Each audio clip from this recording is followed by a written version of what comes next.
একসময়ের দুর্দণ্ড প্রতাপশালী নেত্রী, যার এক ইশারায় পুরো দেশ চলত, যার কথায় বাঘে মহিষে এক ঘাটে জল খেত, আজ তিনি ভারতে কেমন আছেন? গণ অভ্যুত্থানের মুখে আকস্মিক ক্ষমতাচ্যুত হয়ে দেশ ছেড়ে পালানো সাবেক প্রধানমন্ত্রী শেখ হাসিনার বর্তমান অবস্থা জানলে আপনিও রীতিমতো চমকে যাবেন। যে নেত্রী একদিন সদর্পে বলতেন তিনি দেশের মানুষের জন্য সব করেছেন, আজ তাকে অডিও বা অন্য কোনো বার্তাতে আর সরব হতে দেখা যাচ্ছে না। এমনকি ভারতের যে মিডিয়াগুলো তাকে ঘিরে সব সময় সরগরম থাকতো, তারাও আজ একেবারেই নীরব। আমার দেশবাসীর কাছে আমি বিচার চাই, কি অপরাধটা কি করেছি।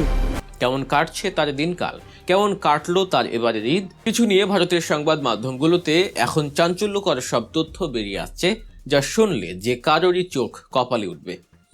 ভারতে পালিয়ে যাওয়ার পর থেকে এখন পর্যন্ত শেখ হাসিনার সময়টা মোটেও ভালো যাচ্ছে না। বয়স এবং স্বাস্থ্য দুটোই আগের চেয়ে অনেক বেশি ভেঙে পড়েছে। এক সময়ের ব্যস্ত নেত্রী আজ প্রিয়জনদের ছাড়া সম্পূর্ণ একাকী দিন পার করছে।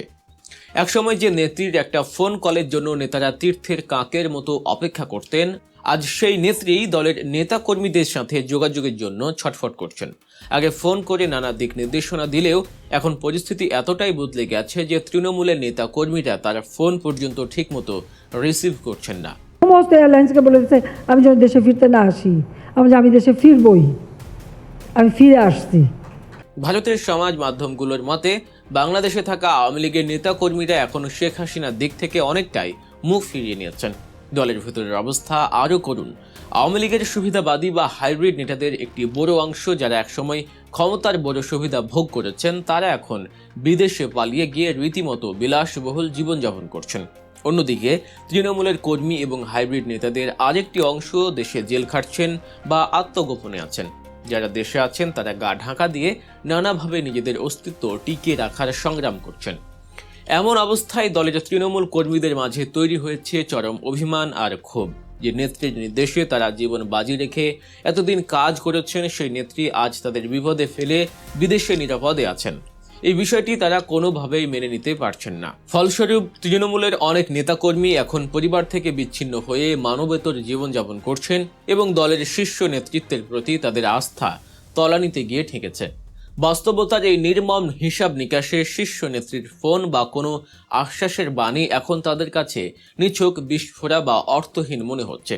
অনেকেই আশা করেছিলেন হয়তো ভারত সরকারের সহায়তায় শেখ হাসিনা শেষ পর্যন্ত কোনো একটি জাদুকরী বা কৌশলী রাজনৈতিক খেলা খেলবেন, কিন্তু লক্ষ কোটি নেতাকর্মীকে দেশে বিপদের মুখে ফেলে পালিয়ে যাওয়া নেত্রীর প্রতি দলের কর্মীদের সেই পুরনো বিশ্বাস আর অবশিষ্ট নেই।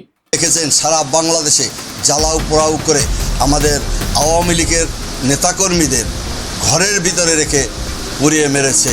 দর্শক, আপনারা যারা দেশের সমসাময়িক রাজনীতি এবং এমন সব অজানা ও বিশ্লেষণধর্মী খবর পেতে চান, তারা এখনই গল্প নিউজ চ্যানেলটি সাবস্ক্রাইব করে রাখুন। আপনাদের একটি সাবস্ক্রাইব আমাদের আরও ভালো তথ্যবহুল খবর নিয়ে আসতে উৎসাহ যোগায়। এবার আসা যাক ভারত সরকারের ভূমিকার কথায়। ভারতের বিভিন্ন সূত্রের বরাতে জানা যাচ্ছে খোদ ভারত সরকারও এখন শেখ হাসিনার বিষয়ে আগের মতো আর কোনো আগ্রহ দেখাচ্ছে না। যতটুকু প্রোটোকল না দিলেই নয়, ঠিক ততটুকুই দেয়া হচ্ছে তাকে।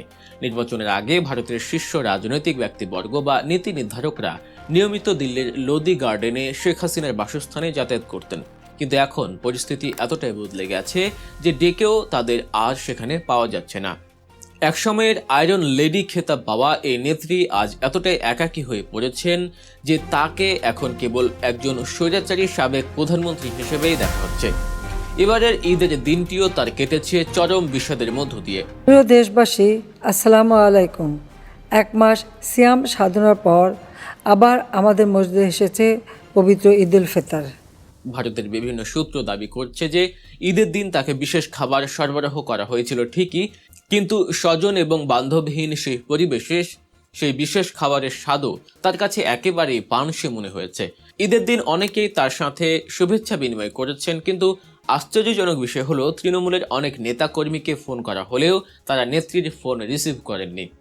শেখ হাসিনা রান্না থেকে শুরু করে দেখাশোনার দায়িত্বে যারা আছেন তাদের বরাতে ভারতীয় সূত্রগুলো বলছে শেখ হাসিনার মধ্যে এখন এক চরম হতাশা ভর করেছে। আগের সেই তেজি ভাব বা দাপট আর বিন্দুমাত্র অবশিষ্ট নেই। বিশেষ করে বাংলাদেশের রাজনীতিতে ঘটে যাওয়া অভাবনীয় পরিবর্তন তাকে সবচেয়ে বেশি মুষড়ে দিয়েছে। জাতীয় নির্বাচন সুষ্ঠু হওয়া এবং ধারণার চেয়ে বেশি আসন নিয়ে বিএনপির ক্ষমতায় আসা, সে সাথে তারেক রহমানের প্রধানমন্ত্রী হিসেবে দায়িত্ব গ্রহণ, এই বিষয়গুলো শেখ হাসিনা কোনোভাবেই মেনে নিতে পারছেন না। আওয়ামী লীগের কোনো রাজনৈতিক কৌশলই আর কাজে আসছে না। সবকিছু মিলিয়ে তিনি এখন একেবারে নিশ্চুপ হয়ে গেছেন।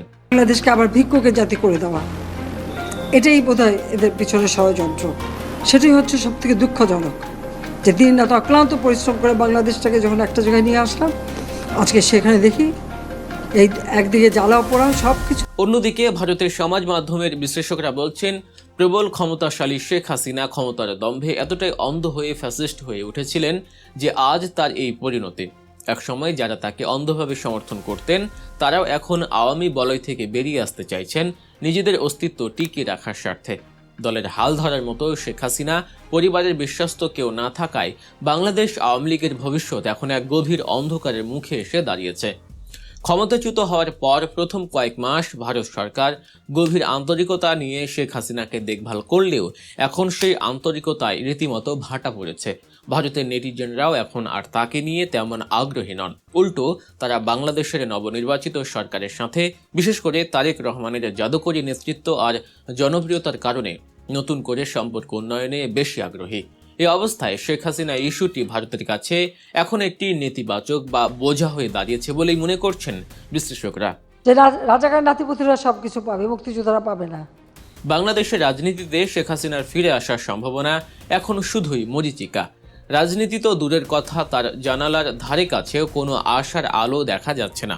ভারতের জনপ্রিয় বেশ কয়েকজন বিশ্লেষক স্পষ্টভাবেই মন্তব্য করেছেন, বাংলাদেশে শেখ হাসিনার বর্তমান জনপ্রিয়তা এবং তার বিরুদ্ধে হওয়া মামলার পাহাড় সব মিলিয়ে আগামী 10 বছরেও তার রাজনীতিতে সক্রিয় হওয়ার কোনো সুযোগ নেই।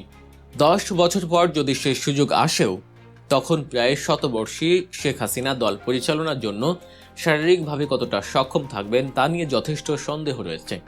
তাই সব সমীকরণ মিলিয়ে ভারতের রাজনৈতিক বিশ্লেষকরা একমত যে বাংলাদেশের রাজনীতিতে শেখ হাসিনা অধ্যায়ে চিরস্থায়ী সমাপ্তি ঘটে গেছে। বাংলাদেশের রাজনীতি, শেখ হাসিনার বর্তমান অবস্থা এবং ভবিষ্যতের রাজনৈতিক মেরুকরণ নিয়ে এমন আরও বিশ্লেষণধর্মী খবর পেতে অবশ্যই গল্প নিউজ চ্যানেলটি সাবস্ক্রাইব করবেন। আপনাদের মতামত আমাদের কমেন্ট বক্সে জানাতে পারেন। আজ এ পর্যন্তই, দেখা হচ্ছে পরবর্তী ভিডিওতে। সে পর্যন্ত সবাই ভালো থাকুন, সুস্থ থাকুন। আল্লাহ হাফেজ।